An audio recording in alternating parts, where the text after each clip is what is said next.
You want more bigger cases in dentistry? Well, you are in the right spot. We got something special for you this week.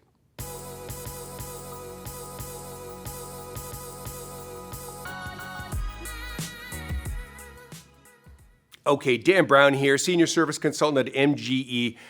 Hear this a lot from our clients. I want more larger cases. And that's to be expected. You got into dentistry, you got your basics down, right? And you can go through, drill and fill, and you got that. It's not too engaging.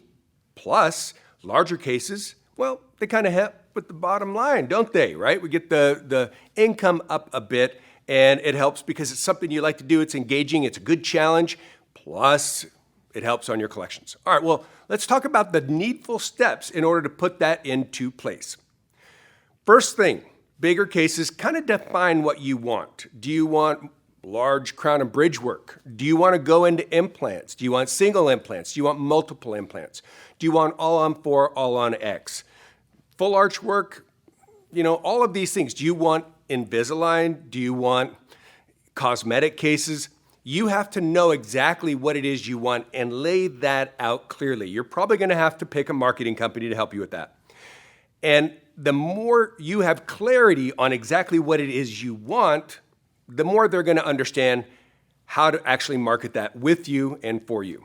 So spend some time and work that one out. Then I want you to work backwards. How do you get those cases if you do?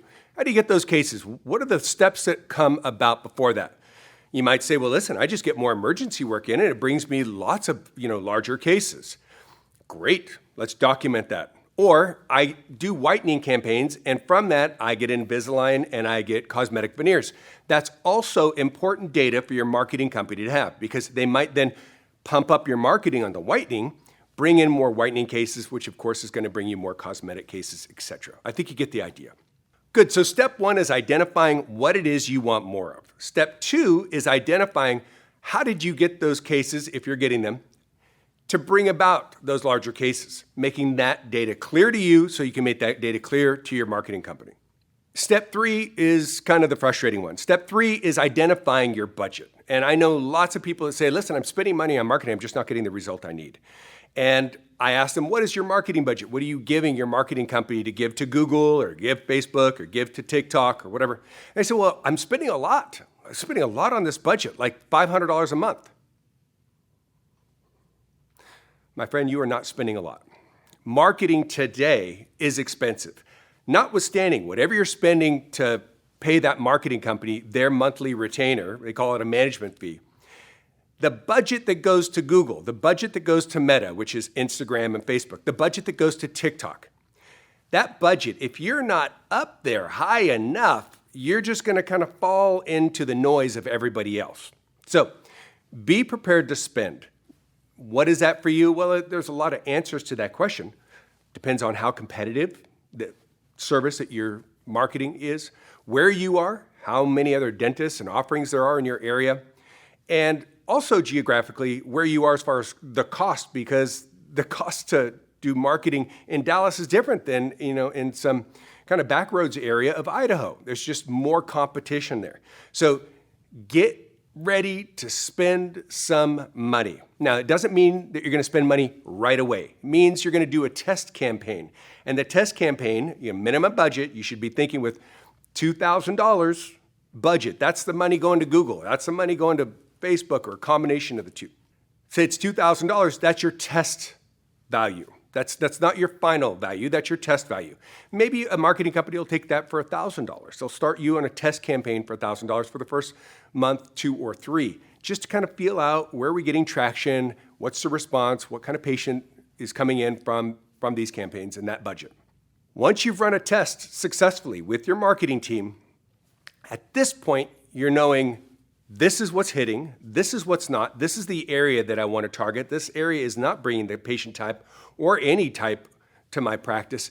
And so now you can start to turn those knobs to pump up the marketing that is working and leave behind the marketing that isn't working. So you've done your tests. Now you can throttle your budget and your campaign in the direction based on what's working. That might take 2 to 3 months before you can really throttle and know where to throttle that campaign and that budget. Good, and with all of those steps, I'm going to tell you this. If you don't have what are called assets in place, whatever marketing you're doing, say it's Google Ads campaign with Facebook and Instagram and TikTok or whatever, if you don't have assets, meaning before and after photos, great reviews, testimonial videos, examples of what you've done that you could show to someone remotely. They're not ready to pick up the phone. They're not coming into the practice, but they can see these assets online, on your Google business profile, on your website, on the landing page that they landed on when they clicked your ad. If you don't have those assets in place, you will be losing a massive amount of business. There'll be people that clicked on your campaign, you therefore spent the money, they arrived to your website, to your landing page, to your Google business profile, and then they said, I don't see what I'm looking for, I'm out. You spent the money to get that attention, but you're not retaining them there.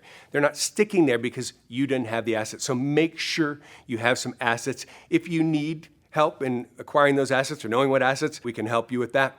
But that's a very important step as well. Now, this might be all too complex. I might have lost you back at step 1 or step 2, and I understand that. Listen, marketing is its own subject all entirely on its own. And I'm telling you, you as a dentist, we got trained to do clinical dentistry. And you did it quite long, and it was quite scrutinous for you to get through and pass your exams and get licensed and all that stuff. Think about the amount of time you spent learning that trade. Well, fortunately, marketing isn't as difficult and involved, but there is a learning curve to it. Where we cover this is the New Patient Workshop. Now, this is a 2-day workshop that's covered online, and you can do it from the comfort of your practice or your home.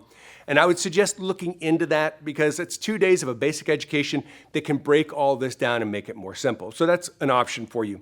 If you do need help and you say, listen, I am in this area and I've been told by this marketing company I need to do this, and you don't know if that's the right direction to go or if you're being led down the wrong road, feel free to reach out to us. We're here for you. We're here to help you exceed and expand.